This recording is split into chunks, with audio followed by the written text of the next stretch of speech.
আসসালামু আলাইকুম রহমতুল্লাহি ওয়া বারাকাতু। অনেকে প্রশ্ন করে, হুজুর ইসলামে মায়ের মর্যাদা এত বেশি কেন? স্বাভাবিক, খুব সুন্দর প্রশ্ন। এর উত্তর বলতে গিয়ে আলহামদুলিল্লাহ আলহামদুলিল্লাহ ওয়াসসালাতু ওয়াসসালামু আলা রসুলিল্লাহ, আম্মা বাদ। ইসলামে মায়ের মর্যাদা কেন এত বেশি, এর উত্তর কোরআন ও সহিহ হাদিসের মধ্যে স্পষ্ট পাওয়া যায়। আল্লাহ সুবহানাহু ওয়া তাআলা কোরআন পাকের মধ্যে মা বাবার সঙ্গে সম্পর্ক, মা বাবার সঙ্গে উত্তম আচরণ করার নির্দেশ দিয়েছেন। বিশেষ করে মায়ের কষ্টের কথা উল্লেখ করে বলেছেন যে মা কষ্টের পর কষ্ট সহ্য করে সন্তানকে গর্ভধারণ করেন এবং জন্ম দেন, এরপর দীর্ঘ সময় ধরে তাকে লালন পালন করেন। তাই একজন সন্তানের উপর মায়ের অধিকার অত্যন্ত বড়।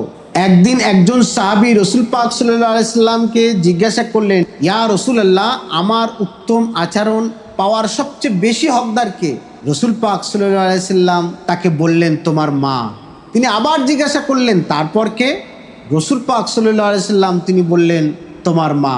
তিনি আবার জিজ্ঞাসা করলেন, তারপর কে? তিনি বললেন, তোমার মা। চতুর্থবার জিজ্ঞাসা করলে তিনি বললেন, তোমার বাবা। অর্থাৎ তৃতীয়বার পর্যন্ত মায়ের খিদমতের কথা তিনি পরিষ্কার করে স্পষ্ট করে বললেন যে সবচেয়ে উত্তম আচরণ পাওয়ার যোগ্য হচ্ছে তোমার মা। তারপরে চতুর্থবারের বেলা তিনি বললেন, তোমার বাবা। এই হাদিস থেকে বোঝা যায় যে ইসলাম মায়ের মর্যাদাকে কতটা উচ্চ স্থানে রেখেছে, কতটা সম্মান দিয়েছেন। অন্য হাদিসের মধ্যে এসেছে, আল জান্নাতু তাহতা আকদামিল উম্মাহাতি, মায়ের পদতলে জান্নাত। কত সুন্দর কথা, সুবহানাল্লাহি ওয়া বিহামদিহি।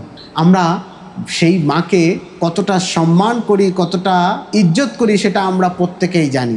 একজন মা নিজের সুখ শান্তি, আরাম আয়েশ, ঘুম সব কিছু ত্যাগ করে সন্তানের জন্য জীবন কাটিয়ে দেন। সন্তান অসুস্থ হলে মা নিজে না ঘুমিয়ে সন্তানের পাশে থাকেন। সন্তান না খেলে মা নিজেও শান্তিতে খেতে পারেন না। তাই ইসলাম এই ত্যাগের যথাযথ মূল্য দিয়েছে।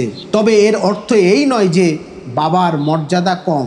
বাবারও অনেক বড় অধিকার আছে, কিন্তু সন্তানকে গর্ভে ধারণ, জন্মদান এবং শৈশবে অসংখ্য কষ্ট সহ্য করার কারণে মায়ের অধিকারকে বিশেষভাবে গুরুত্ব দেওয়া হয়েছে।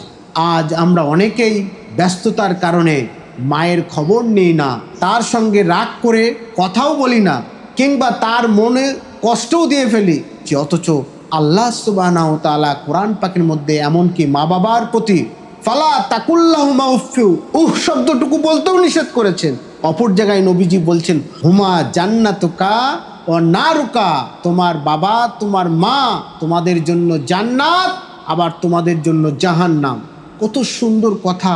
সেই জায়গাটা আমরা যদি একটু মর্যাদা দিতে পারি, যাদের মা এখনো জীবিত আছে তারা এটি আল্লাহর পক্ষ থেকে একটি বড় নিয়ামত হিসেবে মনে করুন।